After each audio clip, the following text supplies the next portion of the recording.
mel na ne ku moomoon àdduna ak li ci biiram dundale ko ci yoonu yàlla. mel na ne it ku jàng ak injil ak sabuur ak furqaan. wa barik ala man wahabta li bi jaahihi shahr ramadan haza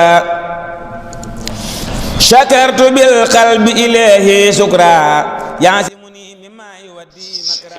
bismillah barke borom Tuubaa.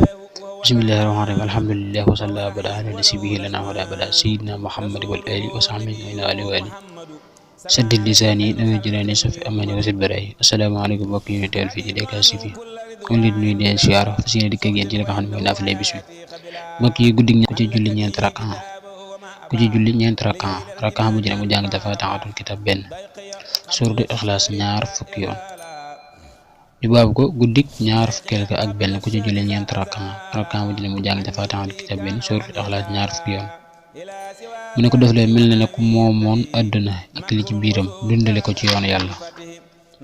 mel na ne it ku jàng ak injil ak sabuur ak furqaan te buy génn àdduna dana mel ne bis ba mu juddoo ci ñàkki bakkaar. loolu mooy gëneel yi mbokk yi ñi nga kayam bi incha allah tey ñi war a tàmbalee bopp isbu xeemim tan si mais lensank maa xalaq naa foofu lañ war a tàmbalee ba ca ni safus xaala fa ma xatbukum su njëkk sa xaala fa ma xatbukum ayyuhal mursaluun ni su njëkk sa fa mu yem fa lillahi laaxiratu wa loolee ñu tàggatoo fi ba beneen yoon assalaamu aleykum wa rahmatullahi taala wa barakaatu. رمضان شهر الأمان والمنى والفيضان ناجيت ربي بسهر رمضان شهر الأمان